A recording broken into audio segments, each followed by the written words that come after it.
Whereas National Hispanic Heritage Month is observed September 15th through October 15th, celebrating Hispanic and Latino American people, cultures, achievements, and contributions. And whereas the observance began in 1968 as Hispanic Heritage Week and was then expanded into a month-long celebration and officially enacted into federal law on August 17, 1988. And whereas several Latin American countries celebrate their independence anniversaries on September 15th, including Costa Rica, El Salvador, Guatemala, Honduras, Nicaragua, with Mexico and Chile celebrating their anniversaries on September 16th and September 18th, aligning the significance of the observance start date. And whereas the 2021 theme Esperanza, a celebration of Hispanic heritage and hope, commemorates Hispanic heritage and honors the resiliency and hope of the Hispanic and Latino American community, a community that has faced deplorable hate and violence throughout history and in recent years, yet continues to stand together and hold on to hope for a better tomorrow. And whereas Hispanic and Latino Americans represent a significant and growing demographic of Salt Lake City, and we honor the invaluable ways that their traditions, customs, and communities have enhanced our great city, and whereas we invite all communities, businesses, and employees to take part in this year's Hispanic Heritage Month events and celebrations, now therefore, I, Erin Mendenhall, Mayor of Salt Lake City, proclaim September 15th through October 15th as Hispanic Heritage Month in Salt Lake City. Sylvia?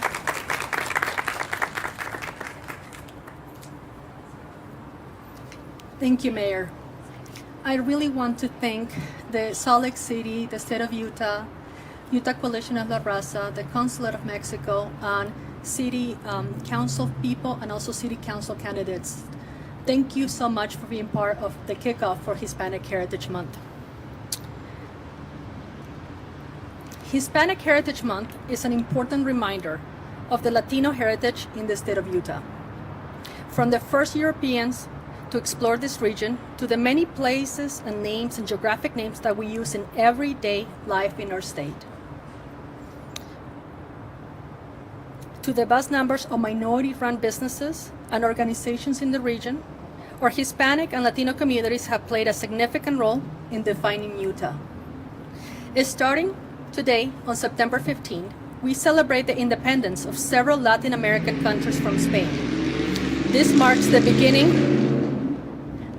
beginning of a month of celebration, what it means to be Hispanic Latino in the Americas. Latin Americans have a powerful yet unique history in the state of Utah. These types of proclamations help to recognize the work our Hispanic communities put into making our society a better, more inclusive place. I am proud of my South American heritage, and I want my daughter and the sons and daughters of all immigrants to recognize and understand their heritage and where they came from. Recognizing and honoring Hispanic Heritage Month helps to ensure our legacies will live on. Thank you.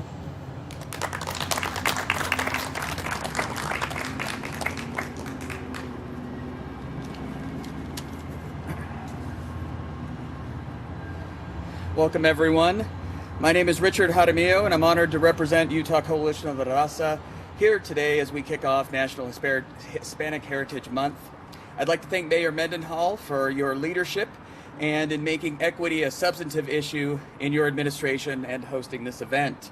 I'd also like to thank the Suazo Center, notably Sylvia Castro and Edward Bennett, for organizing today's event here today. This month, we will see a number of events that offer our Latinx community, along with all Utahns, the opportunity to celebrate Hispanic culture and how it has enriched our American experience. Beyond the lively music, the wonderful food, and the incredible art that we often highlight, we should also take time this month to think deeper about Hispanic heritage. Heritage, rightly understood, is about what we inherit from those who came before us. That should include sharing our history, which, like much of American history, has both its high and low points. Yes, we should learn about America's history of colonization, displacement, exploitation, and violence, and its impact on our indigenous and Latinx communities. We should also learn about inspirational figures too, like Cesar Chavez and Dolores Huerta, and the progress we have made together. We should take time to understand that our Latinx community itself has many different experiences and histories that inform their heritage. We should honor Latinx contributions across every industry in Utah's economy. We should seek to find common humanity in shared values and similar traditions. Most importantly, while we should certainly take time to celebrate, we should also take time to reflect on the political, economic, and social conditions that our Latinx community face today and how we can work together to improve those conditions. Just last night, Utah's Legislative Redistricting Committee met in Rose Park. And despite the people of Utah creating an independent redistricting commission, the Legislative Committee asserted its authority to draw the political lines that impact all of our voices in our political system. UCLR was there to make a public comment to ask that our Latino communities not be divided by political gerrymandering, so that our Latino voices could be heard and not diluted. The response we got was that the committee had removed racial and ethnic data from consideration. Refusing to consider race and ethnicity doesn't make you colorblind. When it comes to redistricting, it makes you community blind. As an advocate for our Latinx community, this is something we often encounter. Too often, the realities and lived experience of our Latinx communities, along with those of other racial and ethnic minorities, go ignored or dismissed. Hell, a big part of the pandemic and our politics is made worse because some folks refuse to accept realities. The point is, we should not bury our heads in the sand. We need to open our eyes to ongoing inequities and the legacies of our history. We must look at the world we have inherited and examine it in a new light, honestly and completely. So as we celebrate Hispanic Heritage this month, I also ask that we think deeper about that heritage, that we think of history and the lived experience of our Latinx community, that we think of the world that we inherit and how we might strive to make it better. Thank you.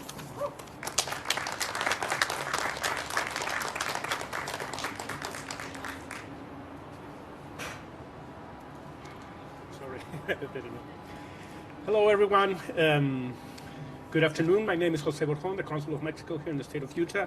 And let me just say what a pleasure and an honor is to be here with these strong voices of the Hispanic and Latinx community, because it is so important that we recognize not only this month, but the imprint and the deep ties that are between Mexico, Utah, and the Latino population.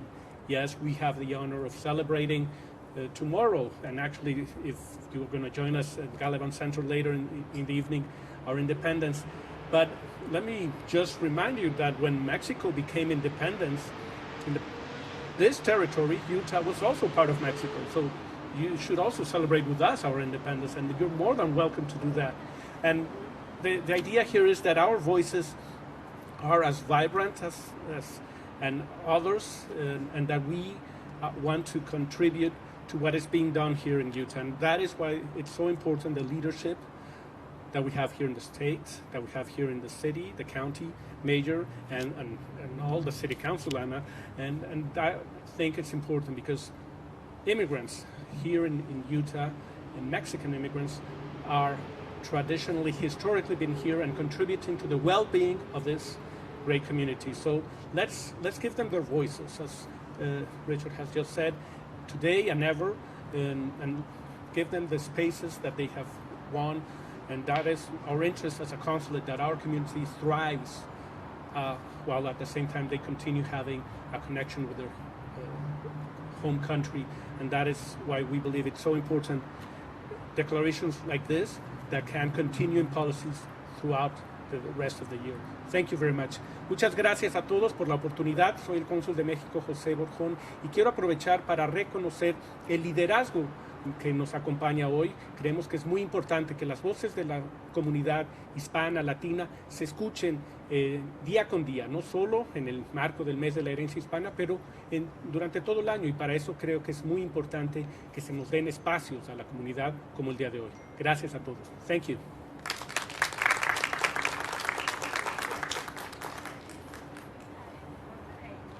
Buenas tardes, hola a todo el mundo, ¿cómo estamos? Muchas gracias. Thank you so much to the Suazo Center for inviting me and the mayor for the declaration. For the ones that are watching us today, I feel super welcome right now with all the people here. Not only my leaders in the community that are of color or Hispanic, but the other ones are of color, and the staff and the mayor and everybody here. So I am Ana Valdemoros. I represent Council District 4 in Salt Lake City. And I was asked to talk about a little bit of my heritage and what it means to be a Hispanic woman in Utah. And so my heritage is very important to me. When I came to this country, I came for new opportunities. I brought with me a set of values I believe are important anywhere or for anyone. I'm a small business owner, and I'm glad to serve my community as an elected official, as a woman, and as a proud member of the Hispanic community. To me, being a Hispanic woman in Utah means really knocking on doors and seeing how many more doors open than close. I have discovered there are more of these opportunities than some think. Being a Hispanic woman in Utah means being involved in the community, participating in the civic process, using talents to serve and uplift others. And it also means working hard, relentlessly, persistently, having faith that you will earn your place in our community and you will be able to shine as you bring all of your culture, values, and diversity to the table. It's a table I know that can expand and welcome all. Thank you, Mayor, because that's something that we've talked about a lot. No, it's not easy. It's hard work. There will be struggles and successes. But this is the month we pause as Hispanics and reflect on who we are, what we have done, and what we can do to better our world. So thank you. Feliz Día de la Hispanidad.